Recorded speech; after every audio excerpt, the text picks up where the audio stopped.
Namibia today is one of the most peaceful countries in Africa. It has a stable democracy, low population density, and no major internal conflicts since independence. But behind its peaceful image lies a history of how it almost vanished altogether. Because for most of the 20th century, Namibia didn't govern itself. And it wasn't just under foreign control. It was nearly absorbed by its southern neighbor as a fifth province. This is the story of how Namibia almost became part of South Africa. Namibia's colonial history began in 1883, when a German trader named Adolf Luderitz had negotiated the purchase of land from local Nama chiefs around Angra a natural harbor on the southern coast.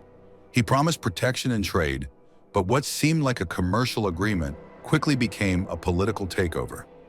The German government used this small foothold to justify its claim to the entire region, declaring it a colony in 1884 during the Berlin Conference, the formal gathering where European powers carved Africa into spheres of influence with little regard for the people living there.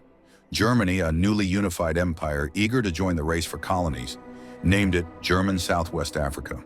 It was Germany's first and most prized African colony, with rich farmland and access to the Atlantic. But from the very beginning, it was governed with violence and exploitation. German settlers took fertile land for themselves, pushing out the Herero, Nama, Damara, and San communities that had lived on the land for generations. They established large farms and ranches, often fencing off vast areas and restricting access to water sources, which were vital in the arid environment. Indigenous people were increasingly displaced, losing not only their land, but also their traditional grazing routes and means of survival. The colonial administration imposed harsh policies, including forced labor, heavy taxation, and racial segregation. Indigenous communities were subjected to violent repression if they resisted or failed to meet labor demands. Missionaries and German officials often undermined local authority structures, weakening the social fabric of these groups. Over time, the cumulative effects of land loss, economic exploitation, and cultural disruption created deep resentment. Indigenous leaders repeatedly petitioned German authorities to protect their rights and lands, but their pleas were ignored or dismissed. By the early 1900s, tensions were boiling beneath the surface, with intermittent clashes and protests signaling a growing resistance. This simmering unrest finally erupted in 1904 when the Herero, led by Chief Samuel Maharero, launched a full-scale uprising against German colonial rule. Initially, the Herero managed to inflict serious damage on German outposts, but Germany responded with overwhelming force and brutality. General Lothar von Trotha was sent to crush the uprising. His strategy was not just to defeat the Herero militarily, but to eliminate them as a people. In October 1904, he issued the extermination order. Herero civilians, including women and children, were driven into the Omahiki Desert, where German soldiers blocked their access to water sources. Anyone who returned was shot on sight. The goal was clear: extermination through starvation and thirst. By 1905, the Nama people, who had initially remained neutral, also took up arms under leaders like Hendrik Witbooi. They too were met with extermination campaigns. German authorities set up concentration camps, such as Shark Island near Luderitz, where captured Herero and Nama were subjected to forced labor, malnutrition, disease, and systematic abuse. Between 1904 and 1908, it's estimated that over 65,000 Herero and more than 10,000 Nama were killed. Though German colonial rule was profitable for settlers and mining companies, it left deep scars across Namibia's indigenous societies. But that rule didn't last forever. When World War I broke out in 1914, Germany's colonial possessions became targets. In 1915, South African troops, acting on behalf of the British Empire, launched a coordinated invasion of German Southwest Africa. The offensive came from two main directions: from the south, across the Orange River, and from the west, through the strategic coastal ports of Walvis Bay and Swakopmund. Although Walvis Bay lay inside German Southwest Africa, it had been annexed by Britain in 1878 and later administered as part of the Cape Colony. It was used as a staging ground and logistics base for troops and supplies moving inland. The campaign was led by Prime Minister Louis Botha, a former Boer general, and his close ally, John Smuts. Their goal was clear: defeat Germany's colonial forces and secure the territory for the Allies. The German defense, led by Colonel Victor Franke, consisted of about 3,000 troops scattered across a vast and rugged landscape.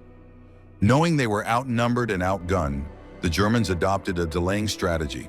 They destroyed rail lines, poisoned wells, and engaged in mobile warfare to slow the South African advance. Still, key towns and outposts began falling one by one. On February 14th, South African forces captured Swakopmund, giving them control of the coastline.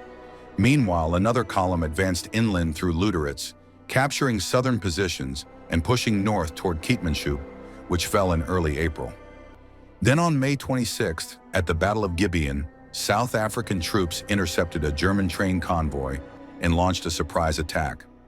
It was one of the few pitched battles of the campaign. The Germans suffered heavy losses and began withdrawing toward the north. By June, German troops were retreating to their final strongholds near Otavi and Tsumeb. The South Africans closed in, using a combination of rail logistics and mounted infantry to cover hundreds of kilometers of difficult terrain. Facing encirclement and lacking reinforcements, Colonel Franke had no choice. On July 9, 1915, at Korab, Franke formally surrendered to Louis Botha. The campaign lasted just over 6 months. German colonial rule was over. Control of the colony shifted into South African hands. But Namibia's long struggle for true independence was only just beginning. In 1920, the League of Nations gave South Africa a Class C mandate over German Southwest Africa. The idea was that South Africa would administer the territory on behalf of the international community, helping it develop toward eventual self-rule. But South Africa never saw it that way. They dropped the word German and called it Southwest Africa, but didn't change the borders or create a new nation. It wasn't annexed outright, but South Africa treated it as if it were part of its own country. Symbolically, the German colonial flag was replaced with the Union Jack and later the South African flag. This shift made it clear South Africa wasn't just administering the territory, it was embedding it into its own system.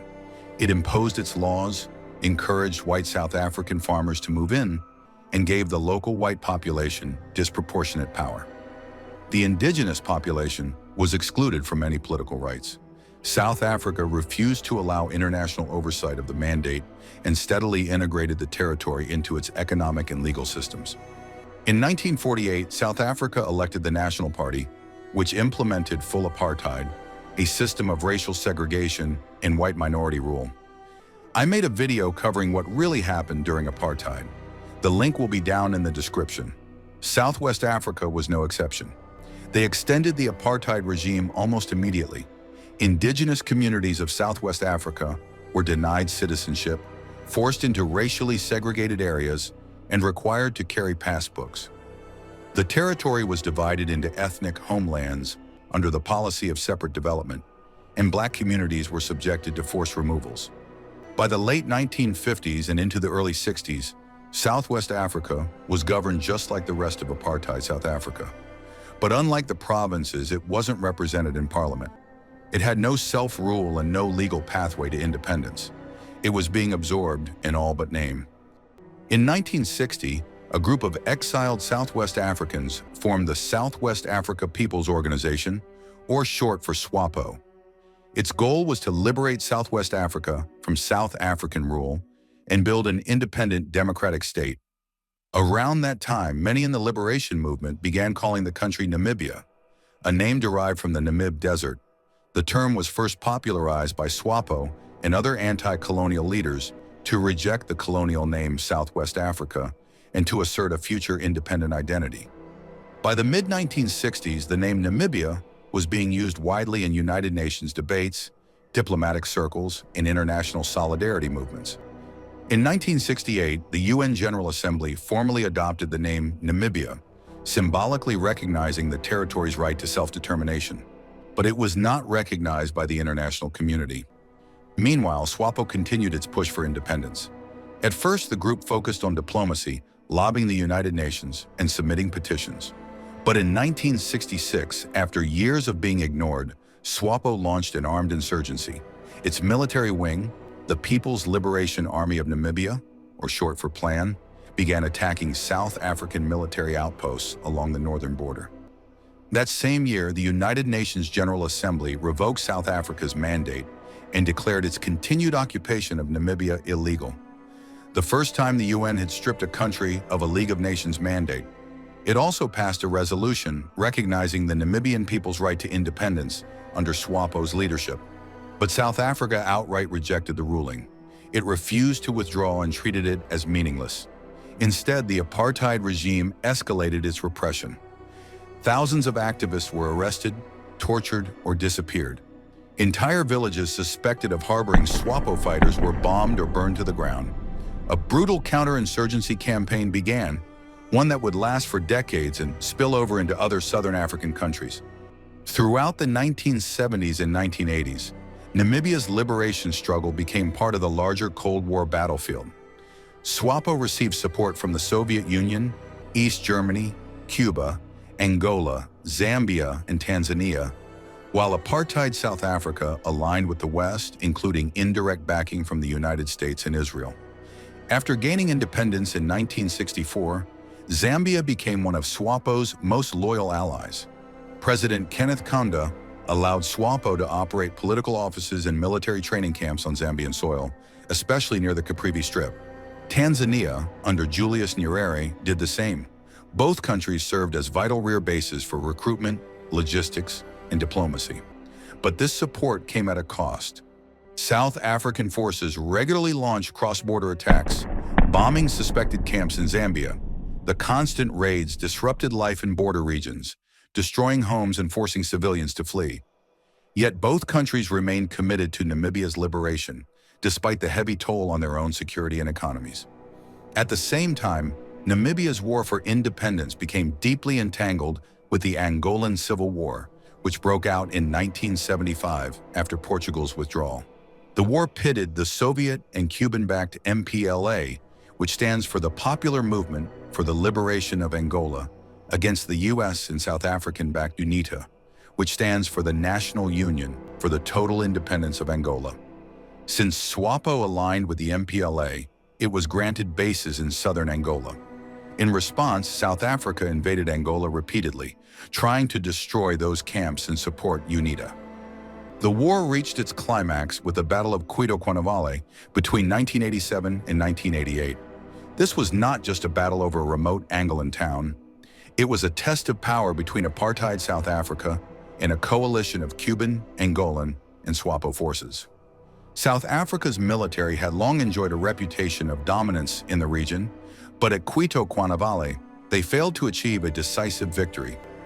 The stalemate shattered South Africa's image of military invincibility and proved that Cuba and the MPLA could hold the line. The psychological and political impact was enormous. The battle directly pushed South Africa to the negotiating table, leading to the Tripartite Accord of 1988. This agreement called for South Africa's withdrawal from Namibia, the end of Cuban involvement in Angola, and set the stage for Namibian independence. The United Nations sent peacekeeping forces to oversee the transition, and in November 1989, Namibia held its first free and fair election. SWAPO won a majority, and on March 21, 1990, the country officially became Namibia, adopting a new flag to mark its independence. Sam Nujoma was sworn in as the first president, ending over a century of colonial rule